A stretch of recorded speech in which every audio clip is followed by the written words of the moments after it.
أجمعين. أما بعد فأعوذ بالله من الشيطان الرجيم. بسم الله الرحمن الرحيم. وما لكم لا تقاتلون في سبيل الله والمستضعفين من الرجال والنساء والولدان الذين يقولون ربنا أخرجنا من هذه القرية الظالم أهلها واجعل لنا من لدنك وليا واجعل لنا من لدنك نصيرا. تمہارے پاس کیا عذر ہے کہ تم جہاد نہ کرو اللہ تعالیٰ کی راہ میں اور کمزوروں کی خاطر سے، جن میں کچھ مرد ہیں، کچھ عورتیں ہیں، کچھ بچے ہیں، یہ دعا کر رہے ہیں کہ ہمارے پروردگار ہم کو اس بستی سے باہر نکال جس کے رہنے والے سخت ظالم ہیں، اور ہمارے لیے غیب سے کسی دوست کو کھڑا کر دیجیے واجعل لنا من لدنک نصیرا، اور ہمارے لیے غیب سے کسی حامی کو بھیجیے۔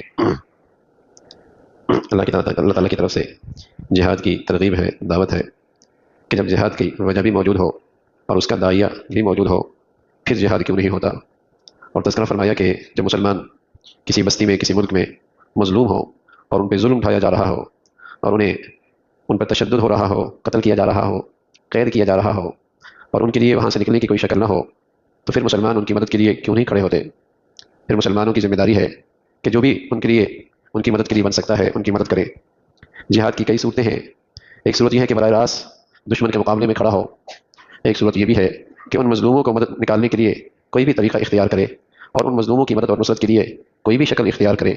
تو کوئی بھی ایسی صورت جو مسلمان اور مظلوموں کے لیے ہو سکتی ہے، یہ مسلمانوں کی پھر ذمہ داری بنتی ہے۔ اور فرمایا کہ پھر وہ فریاد بھی کر رہے ہیں اللہ تعالیٰ سے کہ اے اللہ ہمیں اس بستی سے نکال دے جہاں کے لوگ بڑے ظالم ہیں۔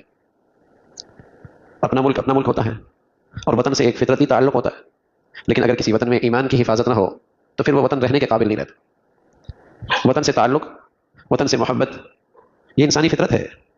اس لیے مسلمان ہمیشہ وطن دوست ہوتا ہے، اپنے ملک کا وفادار ہوتا ہے، لیکن وطن پرست نہیں ہوتا کہ اس کا وطن سے تعلق ایمان کے تابع ہوتا ہے۔ یہ وطن سے محبت کا جذبہ ایمان پہ غالب نہیں ہوتا کہ ایمان تابع ہو جائے، وہ ایمان کے تابع ہوتا ہے کہ اگر وطن کو ایمان کی خاطر چھوڑنا پڑے چھوڑ دے، لیکن وطن کی خاطر ایمان چھوڑنا پڑے وہ نہ چھوڑ۔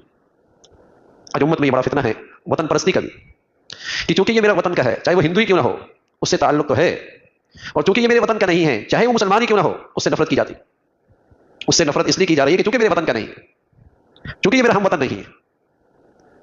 ایمان کا رشتہ وطن کے رشتے سے مقدم ہے، ایمان یہ وطن کے تعلق سے بڑھیا ہے۔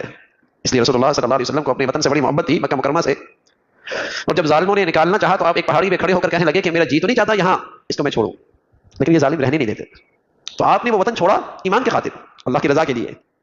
تو ایمان کا تعلق وطن کے تعلق پر غالب ہو کہ ایمان کی خاطر اگر وطن چھوڑنا پڑے تو دستبردار ہو جائے، لیکن وطن کے لیے ایمان سے دستبردار ہو جانا یہ فتنہ ہے۔ یہ امت بہت بار اس فتنے سے بہت بڑا سے بڑا نقصان اٹھا بیٹھی ہے۔ یعنی خلافت ٹوٹی ہے تو اس لیے ٹوٹی ہے، امت مسلمانوں کی، اس امت اسلامی کی جو خلافت ٹوٹی ہے وہ اس لیے ٹوٹی ہے کہ ہم ان ترکوں کے ماتحت کیوں رہیں، ہمارا الگ وطن ہوگا، ہمارا الگ ملک ہوگا، ہم ان کے ماتحت کیوں رہیں۔ تو ہمیشہ یہود و نصارہ مسلمانوں میں یہ جراثیم پیدا کرتے ہیں تاکہ مسلمانوں میں وہ اسلامی ایمانی وحدت باقی نہ رہے، وہ ایمانی اسلامی وحدت باقی نہ رہے جو ایک طاقت ہے مسلمانوں کی، تو وہ ان کے اندر عصبیت، لسانیت، وطنیت کے جراثیم ڈالتا۔ بنگالی سے اس لیے نفرت ہے چونکہ وہ بنگالی ہے، افغانی سے اس لیے نفرت ہے چونکہ وہ افغانی ہے، پاکستانی سے اس لیے نفرت ہے چونکہ وہ پاکستانی ہے۔ یہ مسلمان کی شان نشان نہیں، یہ مسلمان کی شان نشان نہیں ہے کہ کسی کو وطن کی بنیاد پر، زبان کی بنیاد پر اس پہ طنز کر رہا، اسے تانا دے رہا۔ تو ایمان کا جو رشتہ ہے چاہے وہ کسی بھی وطن کا رہنے والا ہے اور کسی بھی ملک میں رہنے والا ہے اور کسی بھی بر اعظم میں رہنے والا ہے، چونکہ وہ ایمان والا ہے، تو اسلام تو یہ کہتا ہے وہ تیرے جسم کا حصہ ہے۔ المؤمنون تمام کے تمام ایمان والے کرجل واحد، ایک آدمی کی مانند ہیں۔ تو وطن سے مسلمان کو محبت ہوتی ہے، اپنے ملک کا وفادار ہوتا ہے، وطن دوست ہوتا ہے، لیکن ایمان کے تحت ہوتا ہے، اس کا وطن سے تعلق ایمان کے تابع ہوتا ہے۔ تو جس بستی میں اور جس ملک میں ایمان بھی محفوظ نہ ہو پھر وہ اپنا وطن بھی رہنے کے قابل نہیں رہتا۔ تو یہ اللہ سے فریاد کر رہا ہے کہ اے اللہ اس ظالم بستی سے ہمیں نکال دیجئے، اب یہ رہنے کی جگہ نہیں رہی۔ اسی کا تذکرہ فرمایا کہ ہمارے لیے اپنی طرف سے کوئی مدد کی شکل، ظاہری مدد کی شکل بھیج دیجئے اور ہمارے لیے کوئی حامی اور مددگار بنائیے۔ اللہ تعالیٰ دین کی صحیح سمجھ نصیب فرمائے، فتنوں سے محفوظ فرمائے۔ اللهم لك الحمد كله ولك الشكر كله، اللهم اعنا على ذكرك وشكرك وحسن عبادتك۔ نستغفر الله ونتوب اليك، نستغفر الله ونتوب اليك، سبحان ربك رب العزة عما يصفون وسلام على المرسلين والحمد لله۔